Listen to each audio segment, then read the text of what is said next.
নজর রাখবো পরবর্তী সংবাদে।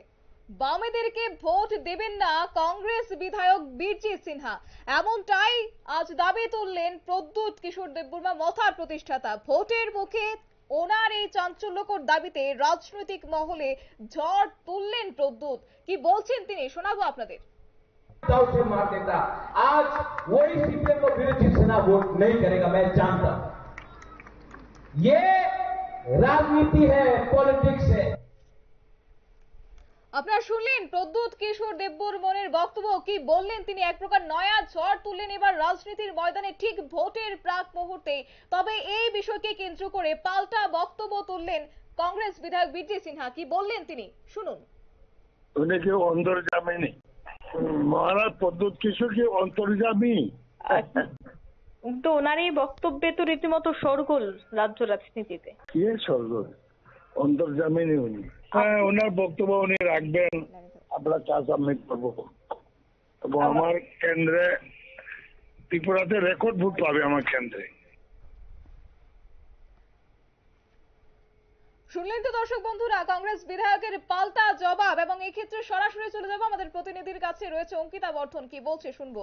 অঙ্কিতা, ভোটের ঠিক প্রাক মুহূর্তেই একেবারে চাঞ্চল্যকর দাবি তুললেন প্রদ্যুৎ কিশোর দেববর্মা। তিনি বললেন যে বামেদেরকে নাকি ভোট দেবেন না কংগ্রেস বিধায়ক বীরজিৎ সিনহা, এবং তার পাল্টা জবাবও দিলেন কংগ্রেস বিধায়ক। বললেন যে প্রদ্যুৎ কি অন্তর্যামী। কি বলবে তুমি এই বিষয়ে?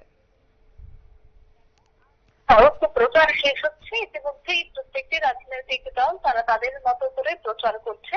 এবং আমরা দেখেছিলাম যে পূর্ব আসনের ভোট গ্রহণ পর্ব সমাপ্ত হবার পর, দুঃখিত, পশ্চিম আসনে ভোট গ্রহণ পর্ব সমাপ্ত হবার পর পূর্ব আসনে কিন্তু প্রদ্যুৎ কিশোর দেববর্মন এবং রাজ্যের মুখ্যমন্ত্রী তারা কিন্তু বিভিন্ন জায়গায় সমাবেশ করেছে, বৈঠক করেছে।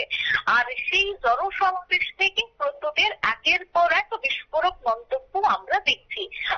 সকালেও আমরা দর্শকদের সামনে তুলে ধরেছিলাম যে তিনি রাজ্যের প্রাক্তন মুখ্যমন্ত্রী মানিক সরকারকে নিয়েও তিনি বিস্ফোরক মন্তব্য করেছেন। তিনি বলেছেন রাজ্যের প্রাক্তন মুখ্যমন্ত্রী নাকি কংগ্রেসকে ভোট দেয়নি, নোটায় ভোট দিয়েছে। তারপর ইতিমধ্যে আমাদের কাছে খবর যে প্রদ্যুৎ কিশোর দেববর্মনের আরো একটি বিস্ফোরক মন্তব্য। তিনি বলছেন যে বীরজিৎ সিনহা তিনি নাকি সিপিএম প্রার্থী অর্থাৎ বাম প্রার্থী রাজেন্দ্র রিয়াংকে তিনি ভোট দেবেন না। সেই বিস্ফোরক মন্তব্য কিন্তু প্রদ্যুৎ কিশোর দেববর্মন করেছেন। তারপর আমরা বীরজিৎ সিনহার সাথে কথা বলি এবং তিনি বলছেন একদমই না, তিনি ইন্ডিয়া জোটের শরিক, ইন্ডিয়া জোটের সমর্থনেই তিনি ভোট দেবেন। কিন্তু প্রদ্যুৎ কিশোর দেববর্মনের এই বক্তব্যে কিন্তু রীতিমতো রাজনৈতিক মহলে শোরগোল পড়ে যায়। এবং দেখো, বীরজিৎ সিনহা এমন একজন ব্যক্তি যাকে নিয়ে বহুদিন যাবৎ বহু কথা উঠছিল, বহু বিষয় নিয়ে কিন্তু রাজনৈতিক মহলে কানাঘোষা চলছিল যে তিনি হয়তো বা কংগ্রেস ছেড়ে শাসক শিবিরে যোগদান করতে পারেন। অর্থাৎ একজন চর্চিত বিধায়কের মধ্যে একজন হচ্ছে বীরজিৎ সিনহা বা বীরজিৎ বাবু। তাই ওনাকে নিয়ে রাজনৈতিক মহলে নানা জল্পনা তো অবশ্যই থাকে। তিনি একজন কংগ্রেসের নেতা, বিধায়ক। সেক্ষেত্রে প্রদ্যুৎ কিশোর দেববর্মনের এই বক্তব্য আজকের দিনে দাঁড়িয়ে একেবারে তাৎপর্যপূর্ণ বলে মনে করছেন অনেকেই। এবং সেই বিষয়টা নিয়ে যখন আমরা বীরজিৎ সিনহার সাথে কথা বলি তখন তিনি বলছেন যে প্রদ্যুৎ কিশোর কি অন্তর্যামী, আমি তাকে ভোট দেবো সেটা প্রদ্যুৎ কিভাবে বলবে। ঠিক এইভাবে কিন্তু তিনি কোট আনকোট নিউজ ভ্যানগার্ডকে তুলে ধরেছেন। অর্থাৎ প্রদ্যুৎ কিশোর দেববর্মনকে আন্তর্জাতিক পাল্টা প্রশ্নের জবাব কিন্তু আজ দিয়ে দিয়েছেন কংগ্রেস বিধায়ক বীরজিৎ সিনহা। তিনি বলছেন যে তিনি কংগ্রেসের হয়ে কাজ করেছেন, কিন্তু এখন তাদের মূল এজেন্ডা হচ্ছে বিজেপি হাটাও। তাই বিজেপি হাটাওকে বিজেপি হাটাও স্লোগানকে সামনে রেখে যা যা করণীয় তিনি তা তা করবেন।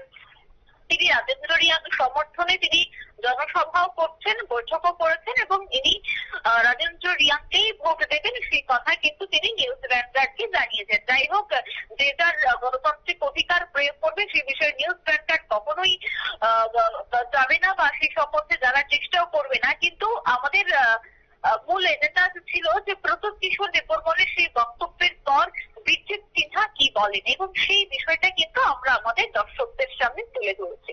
সবাইকে তুমি অঙ্কিতা, অসংখ্য ধন্যবাদ তোমাকে বিস্তারিত তুলে ধরার জন্য। আমাদের সাথে ছিল আমাদের প্রতিনিধি অঙ্কিতা বর্ধন, সরাসরি সেই সম্পর্কেই তুলে ধরেছে। এবং বলা যায় রাজ্য রাজনীতিতে একেবারেই শোরগোল, জবাব এবং পাল্টা জবাবকে নিয়ে, এবং একদিকে যেখানে মহারাজা প্রদ্যুৎ কিশোর দেববর্মন যিনি মথার প্রতিষ্ঠাতা, তিনি বললেন বিধায়ককে, কংগ্রেস বিধায়ককে নিয়ে যে বামেদের ভোট দেবেন না তিনি, এমনটাই বললেন। ঠিক অন্যদিকে কিন্তু পাল্টা জবাব, পাল্টা প্রশ্ন তুললেন এবার কংগ্রেস বিধায়ক। তবে এখন দেখার বিষয় জনতা কি রায় দেয়, সেই দিকেই তাকিয়ে এবার রাজনৈতিক মহল। সংবাদ আপাতত এই পর্যন্তই। পরবর্তী আপডেটের জন্য চোখ রাখুন শুধুমাত্র নিউজ ভ্যানগার্ডের পর্দায়। নমস্কার।